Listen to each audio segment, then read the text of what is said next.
اعوذ باللہ من الشیطان الرجیم۔ پناہ مانگتا ہوں میں اللہ کی شیطان مردود سے۔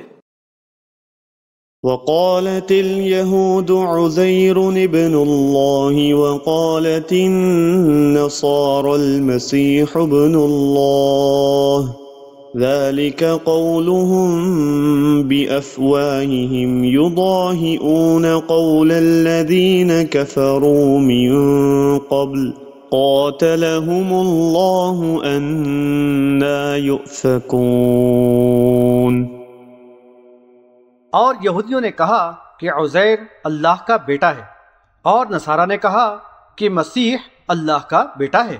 یہ ان کے منہ کی باتیں ہیں، یہ بھی اپنے سے پہلے کفر کرنے والوں کی راہ پر چل رہے ہیں۔ اللہ انہیں تباہ کرے، یہ کیسے بہکائے جا رہے ہیں۔ حاشیہ نمبر 31۔ یہود نے عزیر علیہ السلام کو اللہ کا بیٹا بنایا، اور نصارہ نے عیسیٰ علیہ السلام کو اللہ کا بیٹا بنایا۔ اللہ تعالیٰ نے ان کے شرک پر غیظ و غضب کا اظہار فرمایا کہ اللہ انہیں غارت کرے۔ انہوں نے اپنے سے پہلے لوگوں کی ریس کرتے ہوئے ان کے عقائد و نظریات اپنا لیے ہیں۔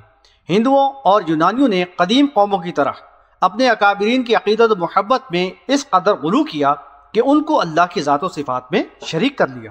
ان کی مورتیاں تراش کر ان کو اپنی عبادت گاہوں میں سجا لیا اور ان کی سیوا میں لگ گئے۔ ان کے آگے عاجزی کا اظہار کرنا، ان سے مانگنا، فریادیں کرنا اور ان پر چڑھاوے چڑھانا ان بت پرستوں کا دین بن گیا۔ بابل کے ہاتھوں بیت المقدس کی تباہی کے بعد یہودی کافی مدت بابل کی قید میں رہے۔ ان کے کتب خانے نظر آتش کر دیے گئے اور تورات کے نسخے بھی جلا دیے گئے تھے۔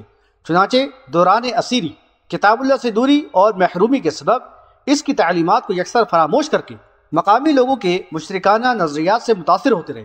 جب ایران نے بابل کو شکست دی تو بنی اسرائیل کو ان کی قید سے رہائی ملی اور ان کو دوبارہ یروشلم میں آباد کیا گیا اور شہر کی اثر نو تعمیر ہوئی۔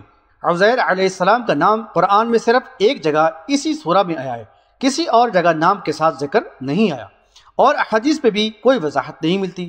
البتہ بعض مفسرین و مورخین نے اسرائیلی روایات کی بنا پر یہ کہا ہے کہ سورہ بقرہ آیت نمبر 259 میں جن بزرگ کو 100 سال تک موت کی حالت میں رکھنے کے بعد زندہ کیا گیا اور پھر معجزانہ طور پر ان کو اللہ تعالیٰ کی قدرت کاملہ کے کچھ غیر معمولی مشاہدات کرائے گئے، وہ عزیر علیہ السلام ہی تھے۔ دیگر مورخین نے اس سے اختلاف کیا ہے، ان کے مطابق یہ بزرگ یرمیاہ نبی تھے۔ بہرحال تورات اور اسرائیلی روایات کے مطابق عزیر یعنی جن کو تورات میں عزرا کہا گیا ہے، کم عمری میں بنی اسرائیل کے ساتھ بابل میں قید رہے اور پھر 40 سال میں نبوت کے منصب پر فائز کیے گئے۔ انہوں نے تورات کو پھر سے مرتب کیا اور اس کی تعلیمات کو یہودیوں میں عام کیا۔ ان کی سعی و جہد اور اصلاحی کوشش کو اللہ تعالی نے کامیابی دی۔ یہودیوں کے حالات بدلے اور ان میں نشاط ثانیہ کا دور آیا۔ قوم بنی اسرائیل کے دلوں میں اپنے اس مصلح کی محبت اور قدر و منزلت بہت بڑھ گئی، یہاں تک کہ اس محبت و عقیدت میں غلو نے ان کو مقام عبدیت سے اٹھا کر مقام الوہیت تک پہنچا دیا اور ان کو اللہ کا بیٹا قرار دے دیا۔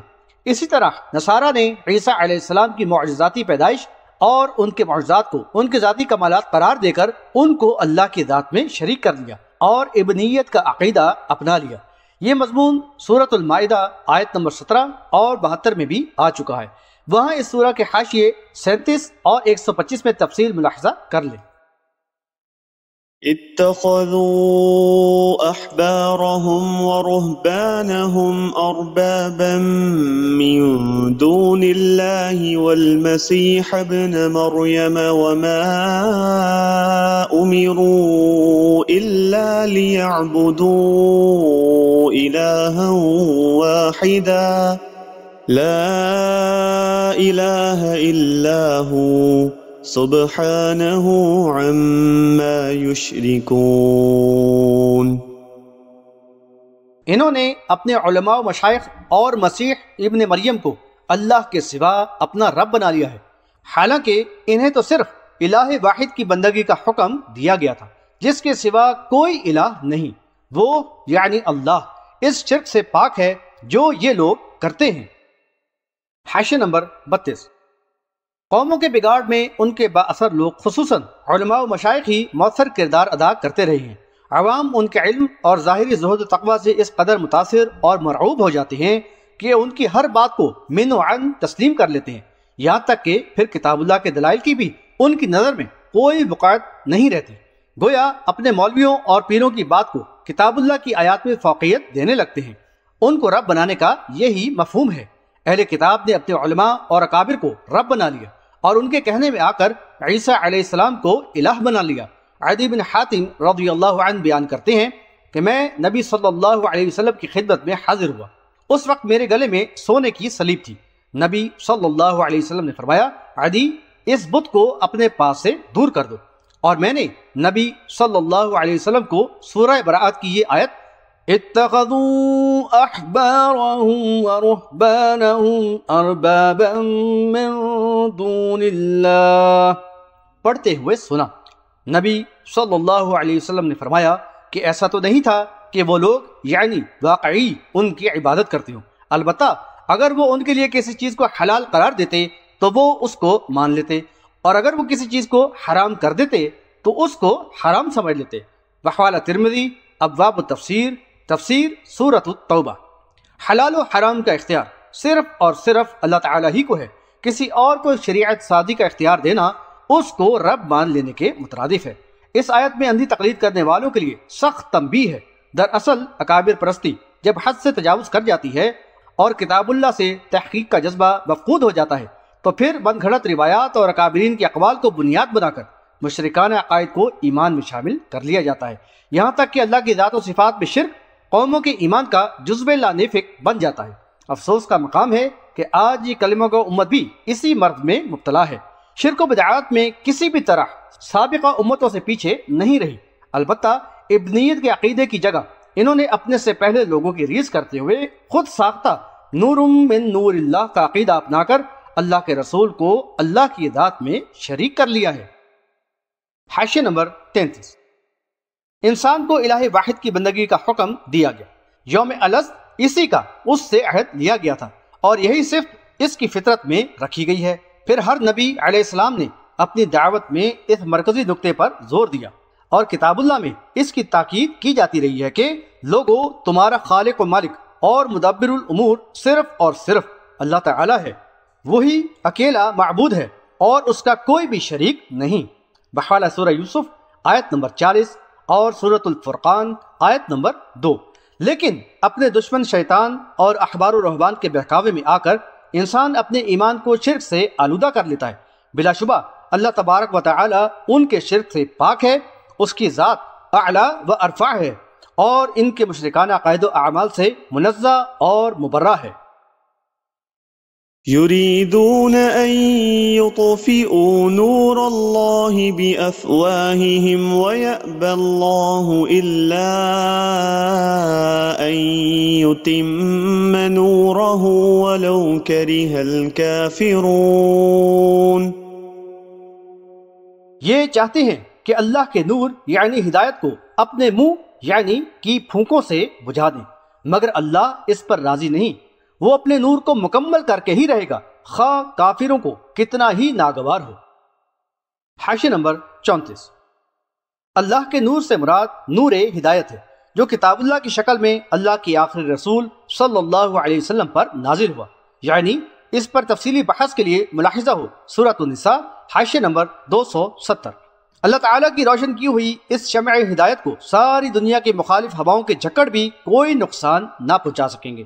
منکرین کے لغو و باطل اعتراضات، اسلام کے خلاف سازشیں اور پروپیگنڈے، کتاب اللہ کی آیات میں شکوک و شبہات پیدا کرنے کی کوششیں محض پھونکوں کی طرح ہیں جو آفتاب ہدایت کا کچھ بھی نہ بگاڑ سکیں گی۔